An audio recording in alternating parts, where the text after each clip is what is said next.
The pressure is on, my friends. The pressure cooker is boiling. Israel's ramping up the pressure on Hamas to retrieve the remaining sons and daughters of Zion, those hostages held in dungeons of darkness and despair. President Trump is trying everything he can do to cajole the Hamas to do what's right. Highly doubt they're going to do that.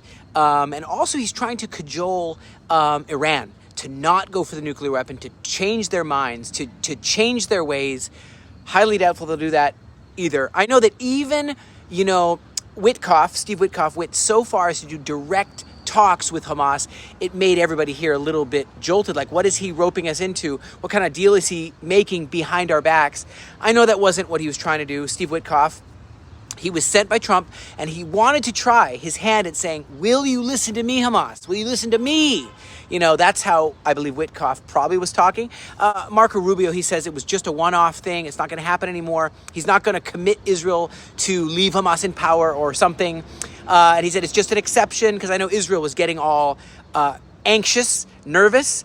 And so Trump's the envoy for the hostages, Adam Bowler, confirmed that there was a meeting with Hamas directly with the United States, but nothing happened. And Steve Witkoff went to Qatar. Nothing happened. They didn't agree to anything. And guess what? Surprise, surprise. They're the same evil people, no matter if they're talking to America or Israel. They hate America too. They hate Christians too. They hate Jews. They just hate anyone from the West. Anyone who's not exactly like them, a radical jihadist murderer. And so that's it. Israel has cut off electricity to Gaza. Enough's enough. Eli Cohen, our energy minister, he said, that's it. It's time we want to extend this stage. We want them to release more hostages. We're putting the pressure cooker on. And now, of course, Israel's a little bit divided about this. Yesh Atid party, Naor Shiri, criticized the government's operation, how they're handling all this, and calling for greater responsibility in securing the release of the hostages. There's a lot of stress, like, are we doing enough to release the hostages? Is there more we could do as an army, as the politics? Is there something more? I'd like to hear in the comments, is there something more you think I could be doing to find these hostages and rescue them? Israel believes there are 22 alive, while possibly. And there's still 5 Americans, including Eden Alexander, who's believed to be alive. And when they decided to massacre us and decided to invade us and decided to launch a war to destroy us, they got to think twice about the consequences. And these consequences have not been received yet. Now it's time to receive the full weight of the consequences of their actions.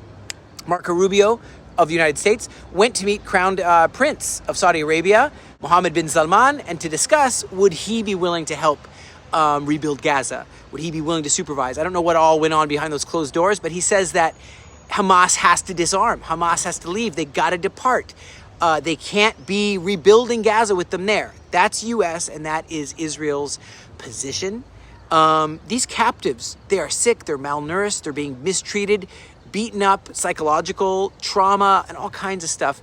And Qatar is just still housing these Hamas. I know they originally wanted them to leave, but then they let them stay because, no matter how you look at it, the jihadist cause wants them to be there, wants the Palestinians or the Arab refugees from the 1948 war that they started to be still there, to be a thorn in our side, to be and so if we get the last of the hostages out, right, is it not 59 hostages, 35 are confirmed dead, 22 believed to be alive, 2 are uncertain, and we want them all back. Right now, I want to tell you some positive news. Sure, it's almost Purim. We're remembering Mordecai and how he spoke out to the king and it spoke of the plot against the king. Esther in the Bible. Read the book of Esther with us. A lot of us here are taking a time in Israel to fast and to see how God is moving behind the scenes, right? Ethiopian Jewish community are coming home. Beta Israel, where I was, they've come, they're on their way here, more that have been discovered. Major operations happened to bring them back, and now so many more are coming back, even in a time of war. And I think of Psalms 92, verse 4.